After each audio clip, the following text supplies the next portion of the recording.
Europe 1, 16h-18h, l'équipée sauvage.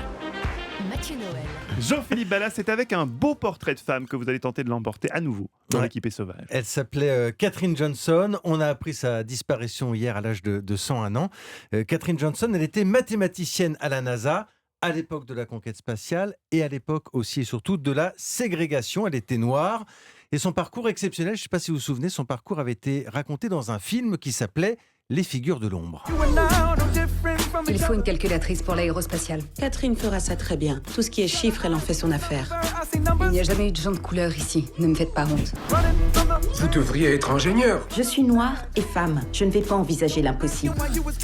Voilà, impossible, disait-elle. Seulement voilà, Catherine a une telle maîtrise des chiffres qu'elle va devenir, en quelques mois, la reine incontestée du calcul des trajectoires. C'est-à-dire que les astronautes, comme John Glenn notamment, les astronautes ne font confiance qu'à elle seule. C'est-à-dire qu'ils se méfient des ordinateurs. C'est un peu les débuts à l'époque. Ouais. On a des grosses bécanes, des grosses IBM, mais les calculatrices de la NASA sont là derrière pour réviser tous les chiffres. Catherine Johnson, c'est un peu elle qui mène la danse. Alors ça n'empêchera pas, malgré tout, les humiliations. C'est la ségrégation, je le rappelle à l'époque. Et ça aussi, c'est très bien raconté dans le film. Où étiez-vous passé? J'étais aux toilettes, monsieur. Aux toilettes.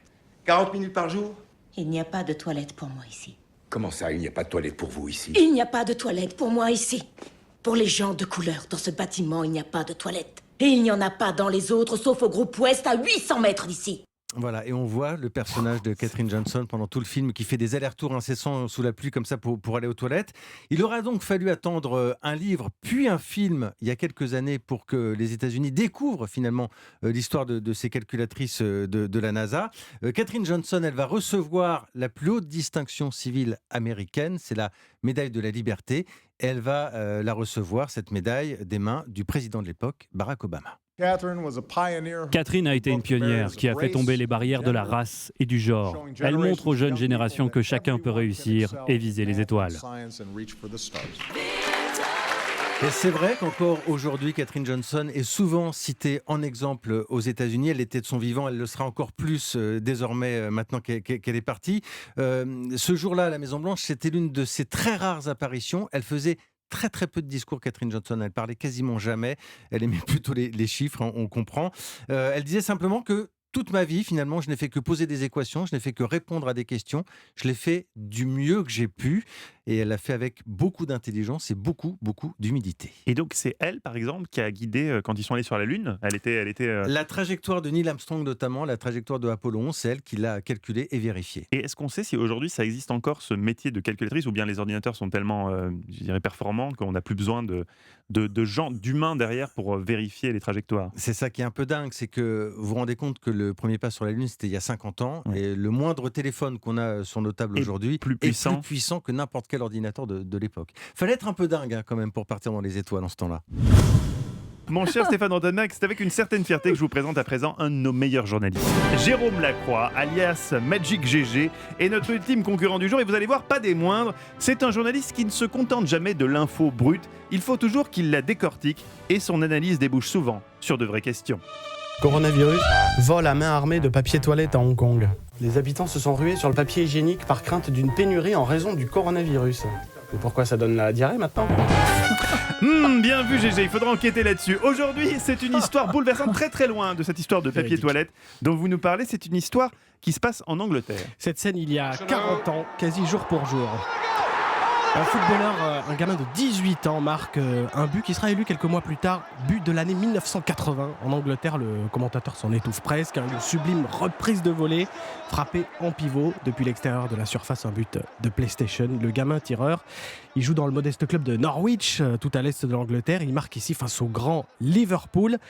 Il s'appelle Justin Fashanu. Je vous raconte l'histoire de cet immense espoir du foot anglais et mondial, adulé et puis détesté, conspué par certains, une pression qui le conduira au suicide à peine 37 ans en 1998. Justin Fashanu, anglais d'origine nigériane, il est si bon dans les années 80 qu'en 1981, il est transféré de Norwich à Nottingham Forest, à l'époque, pour les connaisseurs, double champion d'Europe en titre, un transfert contre la somme d'1 million de livres pour l'éternité. Il est le premier joueur noir à être acheté pour un tel montant. Mais c'est là que sa vie bascule. Oui, à Nottingham, il se retrouve confronté à l'entraîneur de Nottingham, Brian Clough.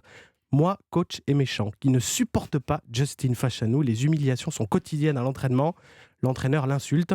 Gonzesse, tapette, pardonnez-moi pour ce mot horrible. Le boss britannique, il a découvert que la star fréquente des bars gays en ville. Il finit par lui interdire les entraînements. Bah oui, Justin Fashanu, il est homosexuel. Il est alors très marqué par cette stigmatisation. Sa carrière s'effondre.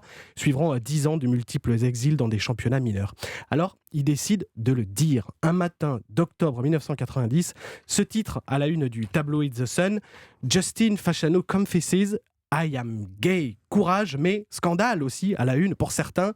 Voilà Justin Fashanu, premier footballeur professionnel en activité, à révéler son homosexualité.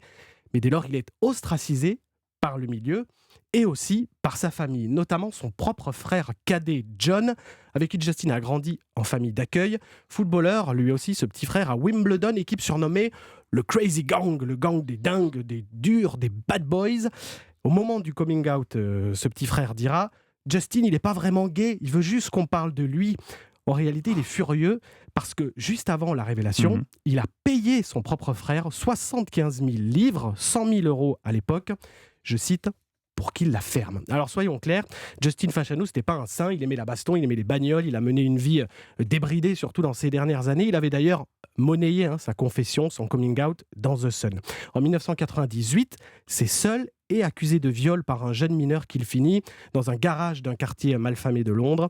On retrouve son corps pendu à un câble électrique, il s'est suicidé et dans une lettre, il écrit « Je préfère mourir plutôt que causer encore plus de tristesse à mes amis et ma famille ». Et aujourd'hui, il est devenu une figure de la lutte contre l'homophobie. S'il savait que chaque mois de février, c'est en Angleterre la Justin Campaign, campagne annuelle de lutte contre l'homophobie qui porte son prénom, s'il savait que sa nièce a créé une fondation à son nom de famille qui lutte contre les discriminations, toute homophobie, racisme, s'il savait qu'il était désormais au panthéon des sportifs britanniques, le Hall of Fame, il y est entré mercredi dernier.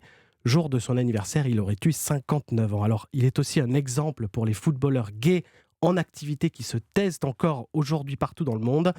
Même si la tendance, il faut le dire, est vraiment à une prise à bras-le-corps de tous les délits de la part des instances mondiales, il y a encore beaucoup de travail. Ah bah voilà, j'allais faire une réaction qui n'est peut-être pas juste en fait. J'allais vous dire, ça paraît, alors l'histoire est terrible, mais ça paraît tellement loin, ça paraît fou, ça paraît presque risible, mais en fait, à la fin de votre papier, je me dis, est-ce qu'aujourd'hui, finalement, il n'y a pas tant de footballeurs qui assument leur homosexualité ouvertement et qui communiquent là-dessus. Donc peut-être qu'il y en a même qui la taisent, effectivement, encore aujourd'hui. Énormément, surtout dans le foot. Dans les autres sports, c'est moins vrai, mais c'est vrai que dans le foot, c'est encore un sujet très, très, très tabou. Et le problème de l'homophobie, et il faut le saluer, est de plus en plus vraiment pris à bras-le-corps par les instances internationales. Nos journalistes ont 10 secondes pour vous convaincre de voter pour eux. Jérôme Lacroix, pourquoi est-ce vous qui devriez repartir avec la couronne aujourd'hui, au-delà du fait qu'elle vous irait bien ? Votez pour moi, s'il vous plaît, Stéphane, sinon je chute au classement et là, c'est Pétrin Express. C'est bossé. C'est bossé. Ouais, bah après, bon, est-ce qu'il faut bosser dans ces cas-là ou jouer plutôt la spontanéité ? Je ne sais pas. Jean-Philippe Ballas, pourquoi voter pour vous ? Il y a des exemples dans la vie et Catherine Johnson en était un bel exemple. Oh mais il n'y a pas de jeu de mots là. On est un peu déçus du coup, c'est un peu déceptif. Anne Le Gall, pourquoi voter pour vous ? Oh là là, attention. Alors, parce que quand on a parcouru comme ça 35 pays sur 5 continents, qu'on a mangé des migales, qu'on s'est fait piquer par des fourmis vénéneuses, il faut revenir au concret. Et donc je mise sur le côté décalé de mon sujet sur les dates de péremption. Très bien. J'ai pas trop compris ce que c'était les fourmis vénineuses, mais voilà, des fourmis extrêmement venimeuses, elles sont venineuses, on ne sait pas trop. Nicolas Caro, pourquoi voter pour vous ? Parce que j'ai cru comprendre en fait en vous regardant sentir les livres que vous étiez un peu connaisseur, et là je vous ai quand même ramené du Romané Conti, du Gévrais Chambertin que je suis allé chercher dans ma cave personnelle. Voilà, ouais, vous ne les avez pas offerts, vous avez tout rembarqué. J'ai fait goûter. Vous avez fait goûter et c'est déjà pas mal. Eva, dévoilons d'abord le choix de nos auditeurs, s'il vous plaît. Vous votez tous les matins évidemment sur Twitter pour a priori quelle est la meilleure chronique, celle sur laquelle vous misez, et ils ont tous misé sur Jean-Philippe Ballas aujourd'hui. Ils ont misé sur Jean-Philippe Ballas. Merci la France. Eh bien, je vais vous dire quelque chose. Moi aussi, j'ai voté pour Jean-Philippe Ballas. Et donc, attention. Oh là là, il a déjà 3 Ça fait déjà points. 3 points. Vous avez vu le temps que j'ai mis pour calculer 2 plus 1 quand Oui, même. c'est vrai. Voilà où on en est quand même. Ah Quand ouais. je dis que j'étais pas bon en maths, Pour c'était parler pas une d'une légende. mathématicienne en plus. Mais vous le savez ici, c'est à l'invité que revient la lourde responsabilité de trancher. Stéphane Rothenberg, qui selon vous mérite d'être élu chroniqueur du jour? J'explique? Ah ouais, bien sûr. Ok, bon. Alors, alors, bien évidemment, il y a les principes de galanterie qui fait que là, j'irai vers Anne. Bon, mais non. oublions la forme. Vous Voilà. étiez tous très bien. Parlons du fond et du choix du sujet, puisqu'on est entre journalistes. Là, pardon Anne, le sujet conso, je trouve un peu tarte à la crème, un peu Voilà. marronnier. Allez, déjà bam. vu. Au revoir. Clac. merci. Bon. Au revoir, merci. Au-delà du talent, de la manière de le faire. Hein. Mais bon, le sujet est déjà vu, entendu. Bon. Voilà, conso quoi. Nicolas. Très branché, très parisien, un peu intello. Ouais, bon, J'ai je ramené un sais livre de pas. la campagne. Oui, tu me je sais, racontes. mais il y a le côté un peu. Je viens de Maine-et-Loire en plus. Oui, je sais, mais le côté les livres une odeur, enfin ça sent un peu, il y a un côté un peu clivant. Bon voilà. Ouais, on n'est pas sur Paris Première. Ouais, voilà, c'est ça. Il y a un côté dernière page de Libé, bof, pas moi. Donc, Sectaire. et puis c'est vrai que derrière, il y avait 2 sujets d'une puissance qui était difficile. Voilà. Par contre, je reconnais qu'au niveau de la gaudriole, on descend d'un cran. Ah bah D'un là, cran, oui, voilà, là, oui, voilà. clairement. Là. Donc du coup, on est sur des sujets profonds, voilà, avec des grands sujets très lourds, bon, voilà, et à la fois très nobles. Donc voilà. Donc difficile, voilà, entre 2 causes. Si j'en choisis une, on va m'en Ah oui, vouloir mais de ne il pas faut avoir choisi changer. l'autre. Donc moi, je vais prendre juste par esprit de contradiction avec les auditeurs et avec Mathieu, je vais choisir Jérôme parce qu'effectivement, c'est un sujet aussi qui mérite d'être mis en évidence. Et donc, par esprit de contradiction, cher Mathieu, je vais pas être d'accord avec toi. Ou vous. Et donc nous avons aujourd'hui, Égalité. ça arrive, 2 gagnants, Oui. égalité, Jean-Philippe Ballas et Jérôme Lacroix. Bravo, les garçons. Une couronne pour 2. Une couronne pour 2, ça pourrait être le titre d'un théâtre de boulevard, Oui. d'une pièce On a eu peur. sur les grands boulevards.